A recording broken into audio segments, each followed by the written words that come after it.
Entertainment. With me today is Dylan Dalton and Alec Leon. We're a man short. My apologies. Today we'll be discussing the topic of metagaming, how to avoid it, examples of where we've seen it, and things that, we've done that may have or may not have been metagaming. Guys, say hi. Hello, I am Dylan Dalton, as Aaron said, and I'm happy to be here on my first appearance on Talk 20 to Me. Alec. Hello, I'm Alec Leon. I'm here too. As always, please don't forget there's a link below to Child's Play. Donate to them. Help them out. Kids going nuts in beds for terminal illnesses. Stupid. Don't let it happen. All right. Let's move on. Now, metagaming. Let's talk about what it is in and of itself. Let's define metagaming. For me, metagaming is when a person uses knowledge from an outside resource in a way in game that gives them an advantage that their character would have no possible way of having because their character does not contain or has not obtained that knowledge. Yeah. Alec. Okay, go ahead, Alec. What? I mean, that's what metagaming is to me too. I mean, that's the definition of it. To me, another thing that would be metagaming, I agree completely with everything Aaron said. To add on to that, something else that's metagaming to me is when a character plays his character like a game character instead of like a person, if that makes sense, where you stop role-playing and you do what would be best mechanically to give you the advantage. Well, that's referred to as min-maxing, but min-maxing is basically the character generation version of metagaming. Yeah, I guess, because, I mean, I'm just talking about in-game, not talking about character creation, but doing something that, say, for example, you'd played with a DM before, and you knew that in his world a certain thing was a certain way, and so you do that thing knowing that it's going to have a positive outcome. Because personally, when I was in the running a dungeon with you, Aaron, you remember the tower? Mm-hmm. When we went to into that room where there was all those water weirds, and the druid, what was her name? You been a while. Remember? Yeah, it's been a while. The druid went and grabbed a table and threw it at the water weirds. I wouldn't have. This is an example where I kind of sort of may have metagamed a little bit because I saw her throw the thing at them, and I saw how much damage you had it do, and as I normally wouldn't have done that because I would have assumed that throwing a table at them wouldn't do much. So I wouldn't have done that just because I was like, that's not going to be effective, but then she did it and you made it really effective, so I was like, okay, in that case I'll do that. Well, in the context of the game, your character saw how effective it was against the water weirds and decided from that empirical evidence to pick it up from there. True. Is there anything you want to add to the definition of metagaming, Alec? Not that I can think of, though. Alrighty. Then moving along from there, now that we have the definition of metagaming, let's move on to examples of how to avoid metagaming. Probably one of the best ways you could do that, and this applies for anything, is don't read too much into the system. Pick a character concept beforehand and stick primarily to that concept. Don't look too deeply into the numbers and crunching them. Although I guess that is more applicable for min-maxing. Damn it. These are really similar topics. They really are. But there's a distinct difference. There is a distinct difference. Another way to phrase it then. Okay. To avoid metagaming, don't ever think what you would do, because you have knowledge outside of your character's realm. Think only in the context of your character's experience. If your character has never before fought a troll, your character doesn't know what the fuck they're doing. Now, in certain aspects of my game, there are lots of libraries with information, and in those libraries, there's informational tomes on monsters and whatnot. And I allow players to bring in certain aspects of knowledge that they know, as long as their character has spent time studying in a library with certain books. And I think that's perfectly acceptable as a DM. I think that's a great way to get the characters more involved, but still make sense within game, because their character now is a knowledgeable adventurer on different monsters, whereas they just, as a player, know how to beat somebody. Indeed. Alec, on the topic of avoiding metagaming. As a DM, I think, because there's certain things that are just difficult not to consider as a player. Like, if you're going to a cave and you learn that there's going to be vampires there, like, it's hard not to think, oh yeah, let's bring some garlic. Like, obviously you're going to try and do that. It's hard to avoid that. I have to say, though, the garlic thing is kind of common knowledge. I mean, if you're in a setting where vampires exist, it's probably common knowledge that garlic is a repellent. Sure. He has a good point. I mean, it's hard to find. Yeah. Go ahead. Sorry. It's hard to find like where the define, and it depends on the character. Some stuff is common knowledge, and some stuff isn't for certain characters, certain weaknesses. I think in the instance of undead, let's say that a character's fighting like, for instance, an actual ghost.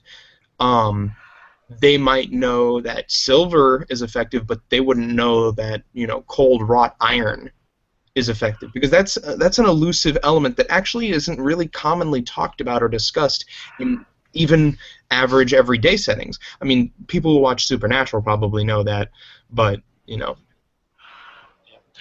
without Supernatural, we probably wouldn't have known, on a day-to-day basis that iron is actually effective against ghosts. Or it's really about the purity of the metal, I think, is the point that is driven home there. But in this context, for vampires, let's say that it was a specific type of sub-vampire, like specific to a culture. They may know base vampire defenses, but they wouldn't know defenses against that specific vampire, which is something that I think is actually conducive to that DMs can do to help reduce metagaming.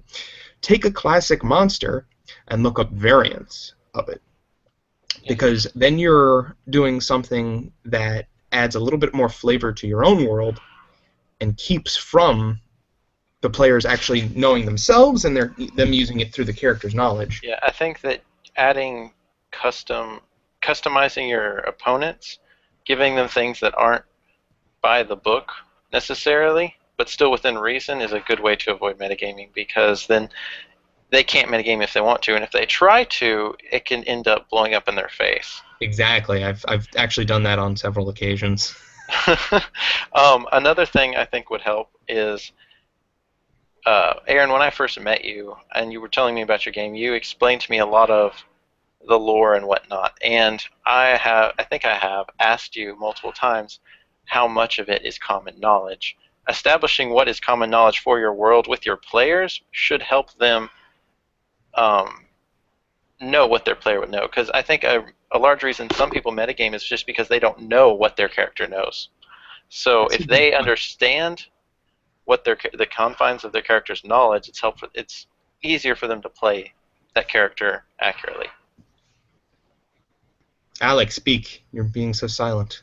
Well, I was going somewhere with that whole vampire thing. Oh, sorry. Oh, my bad. If I interrupt you and you have a point to make, please stop me. Okay, going back to the vampire thing. Let me use your ghost example. So it might not be as common knowledge that cold wrought iron is a bane to ghosts and other creepy crawlies. Let's say that the player happens to have that knowledge, and it's difficult not to be like, oh, I happen to get a weapon that'll be effective against this particular monster. Sometimes as a DM, it can be effective to withhold that information if the players are going to an area that has ghosts or something. Unless they have knowledge of that area and would know that that is a haunted cave, just don't tell them, because then You they mean can't. don't tell them about the monsters in the area? Yeah, sure, because then they can't pre-prepare. If they're well prepared and they bring that stuff with them all the time, then fine. And I wanted to bring up another point. Um, where do you think, as a DM, you should draw the line? Should players be just throwing everything in their backpack at every monster they see, trying to find a weakness? That's a good question. I feel at a certain point, if they're not getting anywhere, you can allow for something such as an intelligence roll, or akin to that. That's something that I do a lot, and Yeah, I've allow done that a for, lot too. because I give very vague descriptions, detailed descriptions, but not including a name or really key identifying features that would let you know exactly what the monster is. Mhm. But I usually allow clerics to have basic knowledge of demons and devils. So if they're able to roll, let's say, an intelligence or wisdom check on that, then they'd have the knowledge um, necessary for them to understand the monster in a way that may give them an advantage against it. Same thing for rangers and certain magical creatures. And then the same thing for wizards and certain magical creatures, spells, or elementals. Yeah, I like that. That's absolutely fair. Yeah, it makes sense. Another thing I do is if a character, for example, is really wise, and they are in a situation where their character would probably know something, but the player themselves isn't that wise, sometimes I'll throw them a bone and have them roll a wisdom check because their character might notice something that they as a player wouldn't think to look for. Right, Mhm. Which because is, it makes that's sense. their character is not them. I mean, every character is an extension of yourself, but you and your character don't know the same things. So it's very plausible that you wouldn't know something that your character actually does. Yes. Now, Um, something I've seen is kind of like that in reverse. Instead of the DM doing it, the player doing it in a very metagamey sort of way. The example I had was there was a character in a campaign that I was doing, and this character is incredibly intelligent. Um, and the player knew something about one of the other players that is secret knowledge. And so the player then kept doing things to knowledge. basically try and figure it out in game in a logical sort of way, using Mm. the excuse that, oh, my character's really smart, and would just figure it out. And my problem with that is that, yes, your character's smart, but they don't have a reason to investigate it. There was no, like, reason to look into it. Yeah, And suspicion without reason can often lead to acquiring knowledge that your character wouldn't have had a reason to gather beforehand, yeah, and no so matter how smart they are. that's a a problem that I have encountered while DMing is people using their overusing their stats to justify why their character would do this thing. But in reality, it's a thin veil to disguise metagaming, in my Um, opinion. Alec, what is the worst case of metagaming that you have ever seen yourself? I've been pretty fortunate to have pretty good groups that try to avoid it. Most of the people I played with would rather have their character die than metagame, actually. That's I, good. I know that feel.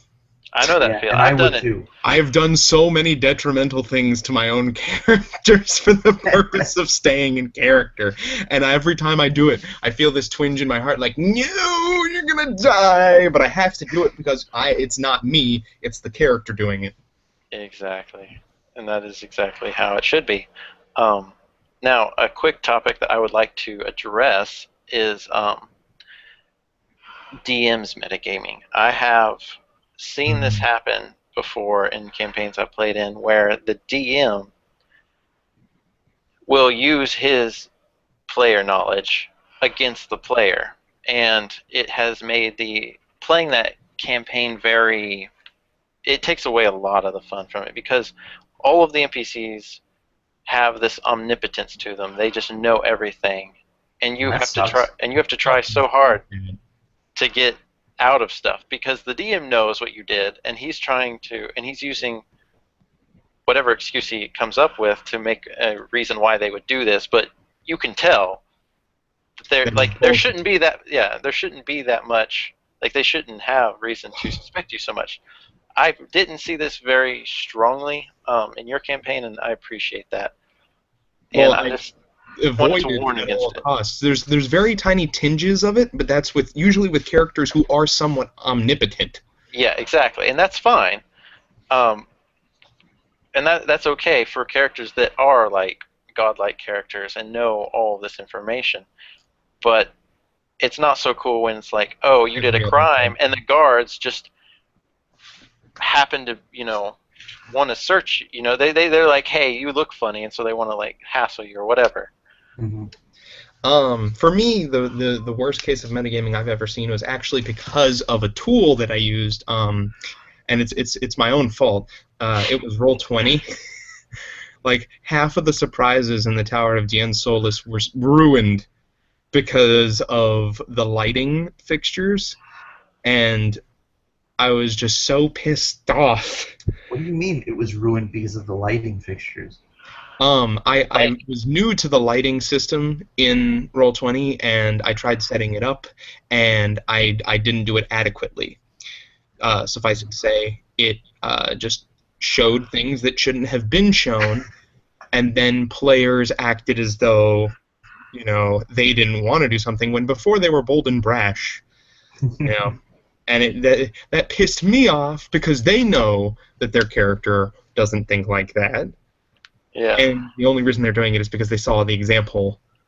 Yeah, and I think that's what Alec was talking about earlier, how it's really hard not to act when you know that there's something there that could hurt you. See, but it's not. It really isn't if you just disconnect yourself from yourself and you actually role play the character. It's really not that difficult, but then I'm a super role player, so I mean, it depends on the situation, I suppose.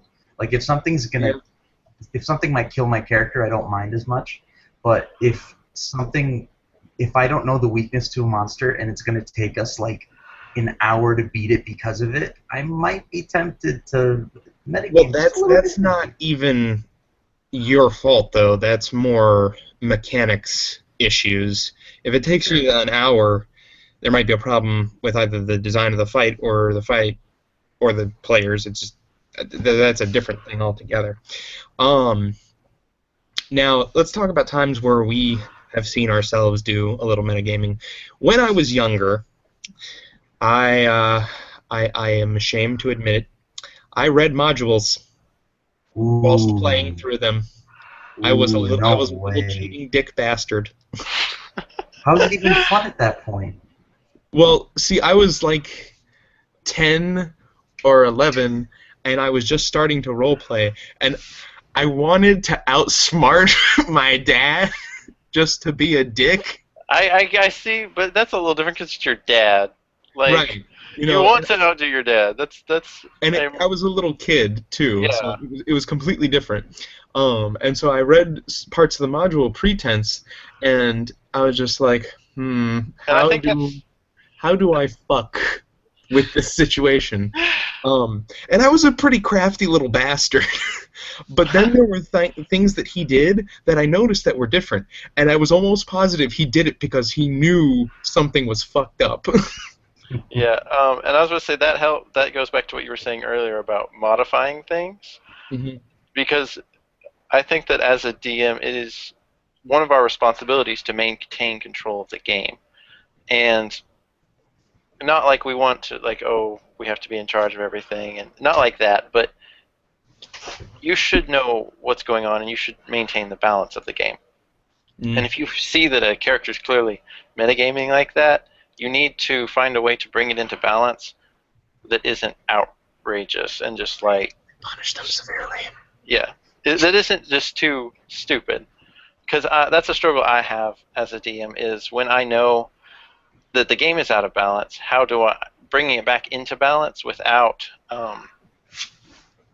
just totally throwing away my plan because because when you see a module, I try to stick to it somewhat without just throwing in weird crap because they have something that's breaking it.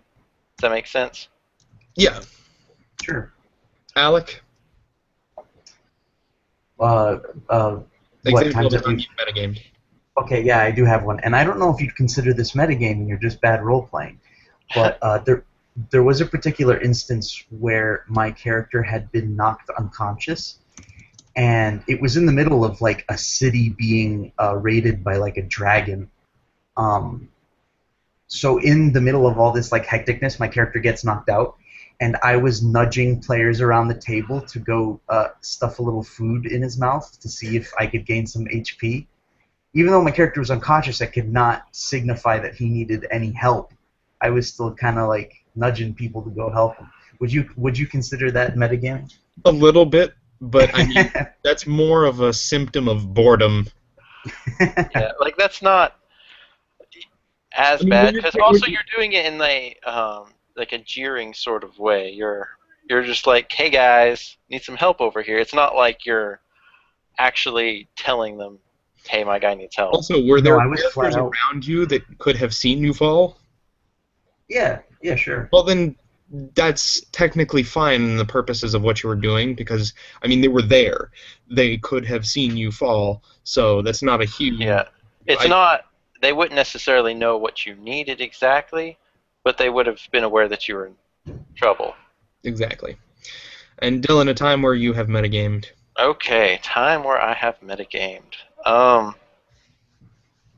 Well, I one of the worst instances was um, I had I basically ran a dungeon that my brother wrote, and he had told me about it, and so it was kind of like you, and how you did things Cheeky to dick waffle.